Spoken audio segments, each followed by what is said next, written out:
থেকে রক্ষার উপায় কি চিন্তা করুন তো দেখি। আল্লাহর ভয়, ইমানি শক্তি, আল্লাহর ভয়। সবচেয়ে বড় অস্ত্র হচ্ছে আল্লাহর ভয়। এদেরকে বলা হয়েছে নারীরা এমন নয় যে পুরুষরা তাকাবে না কিন্তু আমি তাকাইতে থাকবো না। আল্লাহ বলছেন ওয়াকুল্লিল মুমিনাতি ইয়াগদুদনা মিন আবসারিহিন্না, মুমিন নারীদেরকে বলে দাও তারা যেন দৃষ্টি নত রাখে। আপনার মেয়ের হাতে মোবাইল তুলে দিলেন এমন করবেন না। মেয়ে যদি কখনো টেলিফোন ধরে কার সাথে কথা বলছে একটু খেয়াল রাখবেন। আসসালামু আলাইকুম রাহমাতুল্লাহি ওয়া বারাকাতুহু। আরেকটি বিষয় শেষখানে বাকি আছে, যে অল্প সময় আছে তার মধ্যে আমি বলার চেষ্টা করব, তা হচ্ছে যে আমাদের জেনা থেকে রক্ষার উপায় কি, কেমন করে আমরা জেনা থেকে বেঁচে থাকবো, জেনা থেকে রক্ষার উপায় কি। প্রথম জেনা থেকে রক্ষার উপায় কি চিন্তা করুন তো দেখি। আল্লাহর ভয়, ইমানি শক্তি, আল্লাহর ভয়। সবচেয়ে বড় অস্ত্র হচ্ছে আল্লাহর ভয়। যার অন্তরে আল্লাহর ভয় আছে, যে কেউ না দেখলে আল্লাহ দেখছেন, এবং পরকালের প্রতি বিশ্বাস, আল্লাহ দেখছেন আর কেরামান কাতিবে সম্মানিত ফেরেশতারা ডানে বামে লিখছেন আমার এই আমল কে লিখলো, গোনার ফেরেশতা না নেকির ফেরেশতা, এই কথা চিন্তা করে। এই চেতনা সব সময় জাগিয়ে রাখা যে আমার এই কথাটি, এই কাজটি, এই যে একটা মেয়ের সাথে কথা বললাম, এটা কে লিখলো, ডান দিকের ফেরেশতা লিখলো না বাম দিকের ফেরেশতা লিখলো। যারা বিড়ি সিগারেট খাচ্ছেন তাদেরকে বলছি, আচ্ছা বিড়ি সিগারেটের এই গুনাহ কে লিখে বলেন দেখি, ডান দিকের ফেরেশতা লিখবে নাকি? হ্যাঁ, ডান দিকের ফেরেশতা লিখবে, বাম দিকের ফেরেশতা? তা আপনি কি চান যে আপনার বাম দিকের ফেরেশতা লিখুক? যখন চান না তো বাদ দেন তাহলে। এই হচ্ছে ইমানি তরবিয়ত, এই হচ্ছে ইমানি প্রশিক্ষণ, যে আল্লাহর ভয় রাখা। এবং ক্যামেরা লাগানো আছে, মানুষের ক্যামেরাকে এত ভয়। আমরা বিভিন্ন জেলে বক্তব্যে যখন যাই তো দেখি যে যেখানে বসছি ক্যামেরা ফিট করা আছে, এদিকে ফিট আছে, ওইদিকে ফিট, ওইখানে ফিট, ওইখানে ফিট করা আছে। এখানে তো কোনো ভয় নাই, যা বলছে আপনারাই দেখছেন, বাইরের তো আর কেউ দেখছে না, তাই না? কিন্তু এমন জায়গায় গিয়ে বসিয়েছে, সব কিছু দেখছে। ওখানে যদি আপনাকে একটা কিছু দিই বা একটা নিই, সব কিছু কিন্তু রেকর্ড হচ্ছে। এই জন্য একটিও টাকা পকেটে নিয়ে যেতে পারবো না, কারণ টাকা কাউকে দেওয়া অপরাধ। কারো কাছ থেকে টাকা নিয়ে আসলাম পকেটে, বাইরে এসে কাউকে দেবো, অপরাধ। ক্যামেরা লাগানো আছে, ওই শুধু ক্যামেরার ভয়ে না না না, একটা রিয়ালও নিয়ে যাব না, আর কারো একটা রিয়ালও নেব না। কেউ একটা চিঠি দিতে চাই, সে চিঠিটা আমার বাইরে পোস্ট করতে হবে, সেখানে একটু চিন্তা করেননি। ঠিক আছে, চিঠি যদি কেউ জিজ্ঞাসাও করে, ক্যামেরাতে তো চলে আসলো, কেউ যদি জিজ্ঞাসা করে যে কি নিলেন, চিঠি আছে, আর না হলে দেব না। এই ফিতনা থেকে দূরে থাকাই ভালো। তাহলে দুনিয়ার ক্ষেত্রে আমরা কত ভয় করছি, আল্লাহকে কতটুকু ভয় করছি?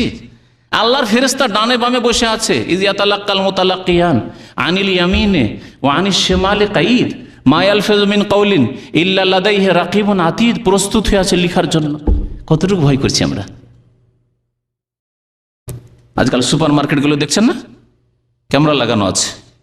একটা চকলেটও যদি উঠিয়ে পকেটে ঢুকান চলে এলো, হ্যাঁ, একটা ব্লেড চালানো এখানে ঢুকাচ্ছেন, ক্যামেরায় দেখে পট করে চলে আসছে, আসলে দেখি তোমার পকেট ধরেছে। এরকম চোর আমার চোখের সামনে এরকম চোর ধরা দেখেছি সুপার মার্কেট। ও ভাবছি কিছু না, ও মোগাফাল, ও খেয়াল করে না যে ক্যামেরা লাগানো আছে। দোতলায় বসে আছে আর ক্যামেরা টিভি নিয়ে বসে আছে, আর এদিকে ক্যামেরাতে ও চকলেট নিয়ে কয়েকটা চকলেট পকেটে ঢুকে এনেছে, আর কাউন্টারে যেমনই আসছে আসছে পকেটটা ধরে দেখি তোমার পকেট ধরা খেয়ে গেছে। এত যদি আমরা দুনিয়ার পাহারাকে ভয় করি, তাহলে আখেরাতের পাহারা, আল্লাহর পাহারা, কেরামান কাতেবিনকে কতটুকু আমরা ভয় করি? এ হচ্ছে ইমানি তরবিয়ত। গুনাহ থেকে বাঁচার জন্য, জেনা থেকে বাঁচার জন্য সবচেয়ে বড় অস্ত্র হচ্ছে ইমানি অস্ত্র, ইমানি তরবিয়ত, ইমানি প্রশিক্ষণ, পরকালের প্রতি ইমানকে মজবুত করা। আজকে যদি ধরা নাও পড়ি, লাঞ্ছিত হইলাম না, কলঙ্ক হইল না, কেউ জানতে পারলো না, গোপনে থেকে গেল, কাল কিয়ামতে আমার মায়ের সামনে, আমার বাবার সামনে, আমার স্ত্রীর সামনে, আমার শ্বশুরের সামনে, সকলের সামনে, গ্রামবাসীর সামনে আল্লাহ পাক হাজির করবেন। আর এই যে দেখো তোমার গ্রামবাসী যে জেনা করেছিল তোমরা ধরতে পারো নি, এই চোর, এই লম্পট চরিত্রহীন, তখন কি হবে? আর তাতেই ক্ষান্ত না, তারপরে তাদের সামনে জাহান্নামে ধাক্কা দিয়ে ফেলে দেওয়া হবে, কারণ তুমি জেনাকারী। এই ঈমান মজবুত করা, যে আখিরাত আমার কি হবে, পরকালে আমার কি হবে, কবরের জীবনে আমার কি হবে। সবচাইতে বড় সংশোধনের অস্ত্র হচ্ছে ইমানি অস্ত্র, আল্লাহর প্রতি ইমান। আর আল্লাহ পাক যে কারামান কাতেবিন সম্মানিত ফেরেশতা রেখেছেন, এসবের প্রতি ইমান। আর আখেরাতের প্রতি ইমান, যে আখেরাত আমার কি হবে, পরকালের জীবনে কি হবে, কদিন বাঁচবো দুনিয়ায়, তারপরে আমার কি হবে। জেনা থেকে বাঁচার বেশ কিছু পার্থিব উপায় আছে, নারীদের পক্ষ থেকেও এবং পুরুষদের পক্ষ থেকেও। তার মধ্যে দৃষ্টিশক্তি নত রাখা। পুরুষরা রাস্তাঘাটে যখন চলবে তখন দৃষ্টি নত রাখবে, এদিকে ওইদিকে তাকাবে না, কারণ এদিকে ওইদিকে তাকালে শয়তান সুযোগ নেবে, শয়তান সুযোগ নেবে। আজকে পারলাম না, কালকে পারলাম না, আরেকদিন আপনাকে শয়তান গুনাহতে ডুবিয়ে দেবে। তাহলে আল্লাহ পাক রব্বুল আলামিন এই জন্য বলেছেন কুল্লিল মুমিনিনা ইয়াগুদ্দু মিন আবসারিহিম, মুমিন পুরুষদেরকে বলো তারা যেন দৃষ্টি নত রাখে, ওয়াইয়াহফাযু ফুরুজাহুম, আর লজ্জা স্থানের হেফাজত করে। এইভাবে লজ্জা স্থানের হেফাজত হবে। ওই রকমই নারীদেরকে বলা হয়েছে, নারীরা এমন নয় যে পুরুষরা তাকাবে না কিন্তু আমি তাকাইতে থাকবো না। আল্লাহ বলছেন ওয়াকুল্লিল মুমিনাতি ইয়াগুদ্দুনা মিন আবসারিহিন্না, মুমিন নারীদেরকে বলে দাও তারা যেন দৃষ্টি নত রাখে। বোরকা পরে আছে আর শুধু চোখ খোলা আছে, অথবা বোরকার পর্দা আছে, সেই জন্য আমি পুরুষদের দিকে তাকাইতেই থাকবো সবসময়, না। আল্লাহ বলছেন ইয়াগুদ্দুনা মিন আবসারিহিন্না, তোমরাও দৃষ্টি নত রাখো, ওয়াহফাযনা ফুরুজাহুন্না, এবং তোমরা লজ্জাস্থানের হেফাজত করো। আরো আল্লাহ তাদেরকে অতিরিক্ত বলেছেন ওয়ালা ইউবদিনা যিনাতাহুন্না ইল্লা মা যাহারা মিনহা, আর শরীরের কোনো অলংকার প্রকাশ করবে না, তবে অনিচ্ছাকৃত যা প্রকাশ হয়ে যায়। শরীরের কোনো জিনত, কোনো অলংকার প্রকাশ করবে না। কোন অলংকারের কথা আল্লাহ বলেছেন? মালা, চুড়ি শুধু, মানুষ চুড়ির দিকে বেশি তাকাবে না হাতখানের দিকে বেশি তাকাবে? মালার দিকে বেশি তাকাবে না গলার দিকে বেশি তাকাবে? তাহলে চিন্তা করুন তো। তাহলে মহিলাদের গোটা শরীর হচ্ছে জিনত, অলংকার। সুতরাং আল্লাহ বলছেন ওয়ালা ইউবদিনা যিনাতাহুন্না, তোমাদের শরীর প্রকাশ করবে না, শরীরের কোনো গয়নাও প্রকাশ করবে না। আকর্ষণীয় কাপড়, টাইট কাপড় ভিতরে পরে আছে সেই কাপড় প্রকাশ করবে, ইল্লা মা যাহারা মিনহা, যেটা নিজে থেকে প্রকাশ হয়ে যায়। ঢিলা ঢালা পোশাক, ওপরে পরে আছে বোরকা, বোরকা প্রকাশ পাচ্ছে, অসুবিধা নেই, বোরখা দেখতে থাক। ওই পায়খানার মাছি যদি বোরখা দেখি তার শান্তি হয়, ও দেখতে থাক, করার কি আছে? বোরখা তো ঢাকা যাবে না, ঢিলা ঢালা কাপড় ওপরে তাকাতে থাক। ইল্লা মা যাহারা মিনহা, আল্লাহ পাক বলেছেন যেটা স্বেচ্ছায় প্রকাশ করা হয় না, বরং অনিচ্ছাকৃত প্রকাশ পেয়ে যায়। এইরকম রাস্তা দেখ মহিলা চলছে, হঠাৎ করে বাতাস জোরে আসলো, আসার পরে একটু কাপড় উড়ে গেল, এটা অনিচ্ছাকৃত। আল্লাহ এখানে জায়েজ করেছেন, কিন্তু ইচ্ছা করে প্রকাশ করবে, এই চোখ খোলার নামে দিল এখানে পর্যন্ত অর্ধেক গাল খুলে দিল, চলবে না। এটা ইচ্ছা করে প্রকাশ করা হচ্ছে, দেখার মতো শুধু সুযোগ সুবিধা রাখতে হবে। দেখার মানে এই নয় যে গাল খুলে দিবে মহিলারা। এগুলি হচ্ছে ফিতনার কারণ এবং জেনার দিকে আহ্বান। জেনা থেকে বাঁচার জন্য দৃষ্টি নত রাখতে হবে। জেনা থেকে রক্ষার উপায়, আর মহিলারা বাড়ি থেকে যখন বেরোবে তখন বেহায়া বেপর্দা হয়ে বেরোবে না, বেহায়া বেপর্দা হয়ে বেরোবে না। আল্লাহ বলছেন ওয়াকারনা ফি বুয়ুতিকুন্না, মহিলারা তোমরা বাড়িতে অবস্থান করবে, বিনা কাজে রাস্তাঘাটে ডেলি বাজার, বাজার ঘোরা, শুধু যেতেই হবে কেনাকাটা করতে না। ওয়াকারনা ফি বুয়ুতিকুন্না, স্কুল কলেজ ইউনিভার্সিটিতে চাকরি করতে যেতে হবে না, না না, হাসপাতালে চাকরি করতে যেতে হবে, বাড়িতে বাড়ির ডিউটি করো, তুমি ছেলে মেয়েদেরকে বাড়িতে মানুষ করো, আর তোমার স্বামী বাইরে গিয়ে কাজ করো। ওয়াকারনা ফি বুয়ুতিকুন্না ওয়ালা তাবাররাজনা তাবাররুজাল জাহিলিয়াতিল উলা, আর যদি যেতে হয় তো বেহায়া বেপর্দা হয়ে যাবে না, শরীরের বিভিন্ন অংশ খুলে যাবে না। ব্লাউজ পরে আজকাল কম্পিটিশন শুরু হয়েছে, আজকাল পুরুষ আর মহিলাদের জামাই কম্পিটিশন শুরু হয়েছে। আজকাল দেখছেন কিছু যুবকদেরকে ওই শার্টগুলিকে উঠাইতে উঠাইতে পাছার উপরে এইদিকে উঠিয়ে দিচ্ছে, আর মহিলারা ব্লাউজ উঠাইতে উঠাইতে এইদিকে উঠিয়ে দিচ্ছে। দেখা যাচ্ছে কম্পিটিশনে মহিলারা ফার্স্ট, পুরুষরা যদিও শার্ট উঠাইতে উঠাইতে পাছার উপর উঠাইতে উঠাইতে এখানে উঠিয়ে দিয়েছে, কিন্তু মহিলাদের মতো আধা হাত আর 4 আঙ্গুল করতে পারেনি, তাই না? কমপক্ষে 1 হাত আছে, 1 হাত কমপক্ষে আছে। চেষ্টা করলে পুরুষরা মহিলাদের পারবে না, মহিলারা কখন যে ওই ব্লাউজকে উঠাতে উঠাতে এই করে দেবে, কাছিয়ে দিয়েছে। তো আল্লাহ পাক রব্বুল আলামিন আমাদের নারীদেরকে যেন হিদায়াত দান করেন। বেহায়া বেপরদা হয়ে বাইরে মহিলারা যাবে না। জেনা থেকে রক্ষার জন্য আরেকটি উপায় হচ্ছে যে মহিলারা অপর পুরুষের সাথে প্রয়োজনের বেশি কথা বলবে না, প্রয়োজনের বেশি কথা বলবে না, এবং কথা বলবে পর্দার আড়াল থেকে।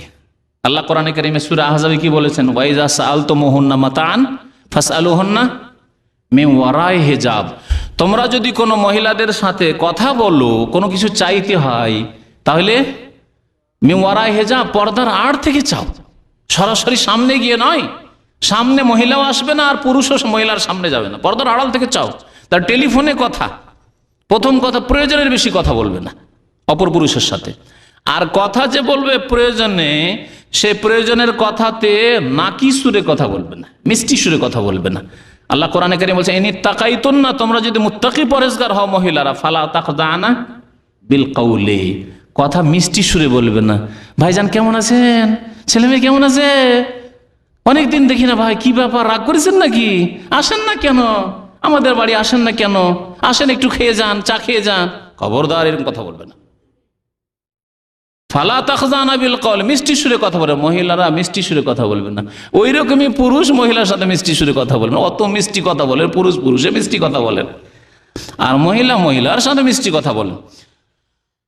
জেনা থেকে বাঁচার উপায় গত মঙ্গলবারে বলেছিলাম যে অবাধ মেলামেশা থেকে রক্ষা করতে হবে। হ্যাঁ, অবাধ মেলামেশা হচ্ছে জেনার কারণ, সুতরাং অবাধ মেলামেশা থেকে নারী জাতিকে রক্ষা করতে হবে। স্কুল কলেজ ইউনিভার্সিটিতে পড়াইতে হবে, মাস্টার ডিগ্রি আপনার বোনের করাইতে হবে, আপনার মেয়েকে মাস্টার ডিগ্রি করাইতে হবে, অমুক কলেজে পড়াইতে, অমুক ইউনিভার্সিটিতে পড়াইতে হবে, আমেরিকা পড়াইতে হবে, পড়াইতে। গত সপ্তাহে একজন মুসলমানের পরিবার থেকে এক মেয়ে যাচ্ছে MA করার জন্য, আমেরিকা যাচ্ছে। বাংলাদেশও হইল না, ভারতেও হইল না, পাকিস্তানে হইল না, প্রাচ্যে হইল না, পাশ্চাত্যে পড়াইতে হবে, তাহলে পড়াশোনা হবে। একা যাচ্ছে, এখান থেকে 10,000 কিলোমিটার দূর যাবে, 8,000 কিলোমিটার দূর যাবে, একাই সেই মহিলা সফর করবে, যুবতী সফর করবে, একাই সে আসবে, একাই সেখানে গিয়ে থাকবে। কালকে আমাদের কি জবাব দিব আল্লাহ পাকের কাছে? জেনা থেকে কে রক্ষা করবে এই মেয়েকে? তারপরে নির্জনতা থেকে বাঁচতে হবে, মহিলাদের নির্জনতা থেকে বাঁচাতে হবে। আজকাল আমাদের সমাজে যেসব জেনা হচ্ছে তার মধ্যে এটি একটি নির্জনতা। বাড়িতে বিদেশে চলে এসছেন আর আপনার স্ত্রীকে চাপ সৃষ্টি করে এসছেন, তোমাকে বিয়ে করেছি তোমার বাবার বাড়ি রাখার জন্য, আমার বাড়ি থাকতে আমার মায়ের কাছে থাকতে হবে। আর বুড়ি মা তো ভালো করে দেখেও না। আর ওইসব আজকালকার জামানায় যে জেনায় এত উন্নত হয়েছে খবরও রাখে না, আর রেখে এসছেন। আর ছোট ভাই আপনার 18 বছর, 20 বছর, 22 বছরের ছোট ভাই মধ্যখান থেকে তো লুচ্চামি করছে। এইরকম বহু ঘটনা হচ্ছে। আপনার স্ত্রী কেন বাধ্য করেছেন আপনার বাড়িতে থাকতে, বুড়ি মায়ের কাছে থাকতে? আপনার বুড়ি মায়ের খেদমত করতে হবে, কাজের মেয়ে রাখেন, ওইরকম বুড়ি দেখে, বয়সিকা দেখে, 50-60 বছর হয়ে গেছে, যাদের সাথে জেনার আশঙ্কা আপনার ছোট ভাইয়ের কম আছে। অথবা আপনি নিজে যান, যদি খিদমত করতে হয় নিজে গিয়ে থাকেন। আপনার স্ত্রীকে রেখে চলে এসেছেন আপনার বুড়ি মায়ের কাছে, আর যুবক ছোট ভাইয়েরা 2-4টা আছে বা একটি আছে, 18 বছর, 20 বছর, 22 বছর, 25 বছর, 30 বছরের ভাইয়েরা, আর ভাবির কাছে যেতে তো আর কোনো দোষণীয় না। আমাদের সমাজ এমন অনইসলামিক সমাজ যে ভাবির ঘরে যাওয়া কোনো দোষ নাই। মানে ভাবি কার ঘরে, ভাবির ঘরে গল্প করছে, কার সাথে, ভাবির সাথে গল্প করছে, কি করছে, ও ভাস্তে ভাস্তিকে কোলে নিয়ে আছে, আউযুবিল্লাহ। আর এই করতে গিয়েই যে সর্বনাশ করছে আমাদের এই সমাজের অবস্থা। তো আল্লাহ পাক রব্বুল আলামিন যেন আমাদের হেফাজত করেন। এগুলি হচ্ছে জেনার কারণ। সুতরাং এই জেনার কারণ থেকে আমাদের বাঁচতে হবে, নির্জনতা থেকে বাঁচতে হবে। এমন অবস্থা যে আপনার মা এত জাহেল মূর্খ যে আপনার দুলাভাই এসছে বা ভগ্নিপতি এসছে, তাকে আপনার ওয়াইফ যদি খাবার না দিতে যায় তো আপনার মা আপনার বড় প্রশ্ন, কি করে জেনা থেকে বাঁচাবেন আপনি? আরে খাবার দেবে জামাইকে, ও বুড়ি শাশুড়ি দিক গিয়ে কেন আপনার স্ত্রী, আপনার দুলাভাইকে, আপনার ভগ্নিপতিকে খাবার দিতে যাবে? আর তার সাথে ঘরে কেন কথা বলার জন্য যাবে? যদি কথাই বলতে হয় ফাসআলুহুন্না মিন ওয়ারা'i, পর্দার আড়াল থেকে সালাম আলাইকুম ভাই কেমন আছেন, ভালো আছেন, হয়ে গেল যথেষ্ট। আপনার মায়ের সামনে, আর দিনে দুপুরে রাত্রে নয়, অন্ধকারে নয়। আল্লাহ পাক রব্বুল যেন বুঝার এবং আমল করার তৌফিক দান করেন। জেনা থেকে রক্ষার উপায় হচ্ছে যে মহিলারা একা কোথাও সফর করবে না।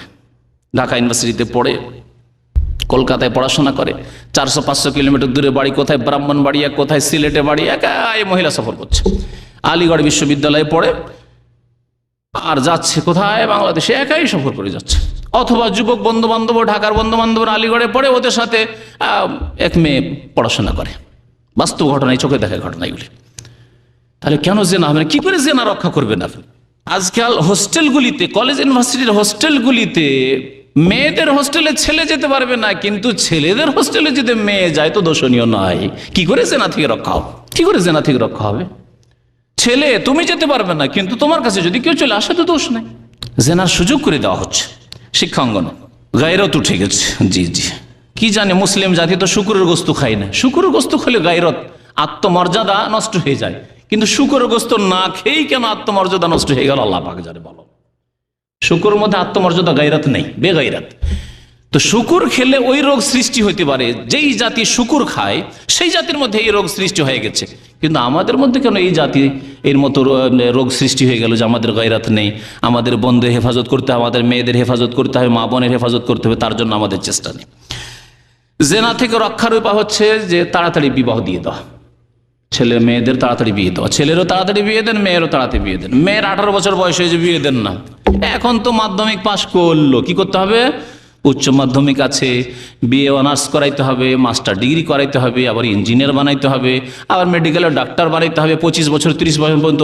তারপরে ডাক্তার বানিয়ে দিলেন অথবা মাস্টার ডিগ্রি করিয়ে দিলেন। আর ছেলে তো ওর মতো যোগ্য পাওয়া যায় না। ছেলে বিএ পাস আসে, বিদেশে থাকে, আর মেয়েকে তো মাস্টার্স করিয়েছে, তো অযোগ্য। কি করে ওর কাছে মেয়ে বিয়ে দেবো, বোনের বিয়ে দেবো? যার ফলে আর বিয়েও হচ্ছে না, 30 বছর 40 বছর বয়স হয়ে যাচ্ছে। আজকে মুসলিম উম্মতের সবচেয়ে বড় সমস্যা হচ্ছে মেয়েদেরকে বেশি পড়াইতে গিয়ে বেশি সময় ধরে বিলম্ব করছে বিবাহ শাদীতে। না পড়াশোনা আছে, পড়াশোনা আছে, আর পরবর্তীকালে গিয়ে আর ছেলে পাওয়া যাচ্ছে না, তখন আর বিয়ে শাদী হচ্ছে না। এগুলি হচ্ছে জেনার মুখ্য কারণ। জেনা থেকে রক্ষা করতে হলে তাড়াতাড়ি বিয়ে দিতে হবে। নবী করিম সাল্লাল্লাহু আলাইহি ওয়াসাল্লাম যুবকদের কি বলেছেন? ইয়া মাশারাশ শাবাব মান ইসতাতা মিনকুমুল বা ফালিয়াতাজাওয়াজ। তোমাদের যারই বিয়ে করার ক্ষমতা আছে সে কি করুক? বিবাহ করুক। ফালিয়াতাজাওয়াজ ফাইন্নাহু আগাদ্দু লিল বাসার ওয়া আহসানু লিল ফারজ। কারণ বিবাহ করলে কি হবে? দৃষ্টি নত হয়ে যাবে অটোমেটিক। আর কি যদি ইমানি শক্তি থাকে, ইমানি শক্তির সাথে সাথে যদি বিবাহ করে নাও তাহলে দৃষ্টি নত হয়ে যাবে। ওয়া আহসানু লিল ফারজ, আর লজ্জা স্থানের সুরক্ষা হয়ে যাবে, লজ্জা স্থানের হেফাজত হয়ে যাবে, আর জেনা হবে না। মেয়ের বিবাহ দিয়ে দেন, আপনি টেনশন মুক্ত হয়ে যাবেন। ছেলের যুবক হয়েছে, বিবাহ দিয়ে দেন, টেনশন মুক্ত হয়ে যাবেন। বিএ ক্লাসে পড়াশোনা করছে, ও রুজির ব্যবস্থা করবে, রুজির ব্যবস্থা করবে। আল্লাহ পাক ওর তকদিরে থাকলে পড়াশোনা করবে। আর আপনার আর্থিক সচ্ছলতা যদি থাকে, প্রথম কথা তার চরিত্রের হেফাজত করতে হবে বিবাহ শাদী দিয়ে দেওয়ার মাধ্যমে, আর তারপরে তার পড়াশোনার জন্য চিন্তা ভাবনা করতে হবে।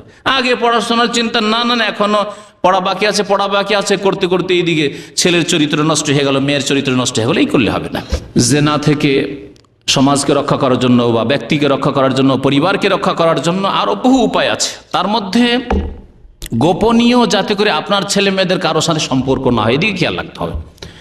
আপনার মেয়ের হাতে মোবাইল তুলে দিলেন, এমন করবেন না। মেয়ে যদি কখনো টেলিফোন ধরে, কার সাথে কথা বলছে একটু খেয়াল রাখবেন। বোন কথা বলে, কার সাথে কথা বলছে, কতক্ষণ কথা বলছে, এটা সিআইডির কাজ নয়, এটা জাসুসি কাজ নয়, হারাম কাজ নয়, বরং এটি ফরজ কাজ। যে কি কথাগুলি বলছে আমাদের সামনে বলুক, কথা জলদি বলতে দরজাটা বন্ধ করে দিই, কেন কথা বলছো? খোলা দরজায় কথা বলো। কার সাথে কথা বলছে আমাদের সামনে কথা বল, যাতে স্পষ্ট থাকে ব্যাপারটি। এমন না হয় যে এমন পর্যায়ে পৌঁছে গেছে, এমন প্রেমে যে এখন আর ঠেকাতে পারছেন না, বোনকে আর মানিয়ে নিতে পারছেন না, বুঝাতে পারছেন না, ও ছেলে খারাপ, বুঝবে না, আমি মরে যাব, ওর কাছেই যাব, এই পর্যায়ে পৌঁছে গেছে। তখন আপনি আলেমের কাছে পরামর্শ নেওয়ার জন্য আসছেন যে আমার মেয়েতে বা আমার বোন একটা ছেলের জন্য পাগল হয়েছে, এখন কি করব, আগে কেন চিন্তা করেন? আল্লাহ পাক যেন হেফাজত করেন, মুসলিম উম্মতকে বুঝার তৌফিক দান করেন। আল্লাহ পাক আমাদেরকে সংশোধন করার জন্য তৌফিক দান করেন। আল্লাহ পাক আমাদের গুনাহ খাতা যেন মাফ করে দেন। আমাদের নিজেদেরকে, আমাদের পরিবারকে, আমাদের সমাজকে, আমাদের দেশ থেকে জেনা থেকে, অশ্লীল কাজ থেকে, অন্যায় কাজ থেকে, পাপাচার থেকে বাঁচিয়ে রক্ষা করার জন্য তৌফিক দান করেন। আমিন ইয়া রাব্বাল আলামিন। সাল্লাল্লাহু আলা নবিয়িনা মুহাম্মদ ওয়া আলা আলিহি ওয়া সাহবিহি আজমাইন।